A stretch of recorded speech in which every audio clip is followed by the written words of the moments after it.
जय श्री कृष्णा। राधे राधे भक्तों। आज श्रावण मास की कृष्ण पक्ष की एकादशी तिथि है। इस दिन कामदा एकादशी का व्रत रखा जाता है। देवसैनी एकादशी के बाद ये पहली एकादशी होती है जब विष्णु भगवान योग निद्रा में होंगे। इस दिन भगवान विष्णु की विधिवत पूजा करने के साथ माँ लक्ष्मी की पूजा की जाती है। इसके साथ ही व्रत रखने का विधान है। मान्यता है कि इस दिन विष्णु जी की पूजा करने से शुभ फलों की प्राप्ति होती है।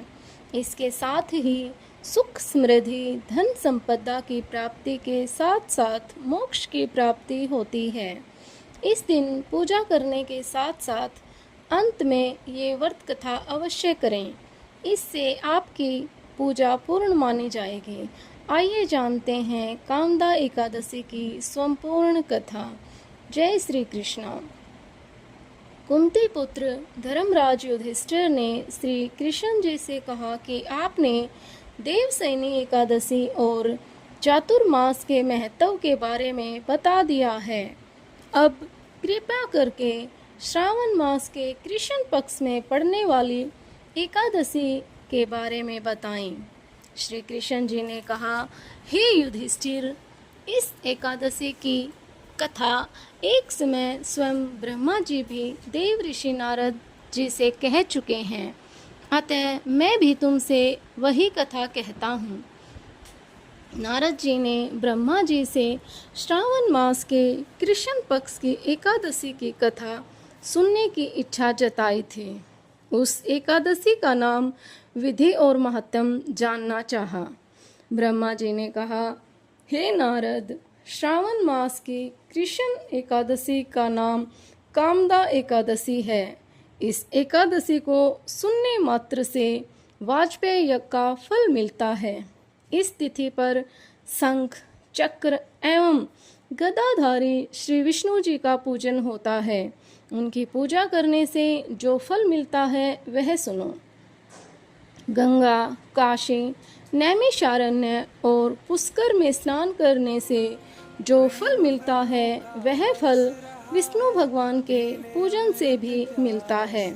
सूर्य व चंद्र ग्रहण के समय कुरुक्षेत्र और काशी में स्नान करने से, भूमि दान करने से, सिंह राशि के बृहस्पति में आने के समय गोदावरी और गंडकी नदी में स्नान करने से जो फल प्राप्त नहीं होता है वह प्रभु भक्ति और पूजन से प्राप्त होता है। पाप से भयभीत मनुष्यों को कामिका एकादशी का व्रत अवश्य करना चाहिए। एकादशी व्रत से बढ़कर पापों के नाश करने का कोई उपाय नहीं है। स्वयं प्रभु ने कहा है कि कामिका व्रत से कोई भी जीव कुयोनि में जन्म नहीं लेता। जो इस एकादशी पर श्रद्धा भक्ति से भगवान विष्णु को तुलसी पत्र अर्पण करते हैं वे इन समस्त पापों से दूर हो जाते हैं। हे नारद, मैं स्वयं श्री हरि की प्रिय तुलसी को सदैव नमस्कार करता हूँ। तुलसी के दर्शन मात्र से ही मनुष्य के समस्त पाप नष्ट हो जाते हैं और तुलसी के स्पर्श से मनुष्य पवित्र हो जाता है। व्रत के पीछे क्या है कथा? जय श्री कृष्णा। राधे राधे। एक कथा के अनुसार प्राचीन काल में किसी गांव में एक ठाकुर थे।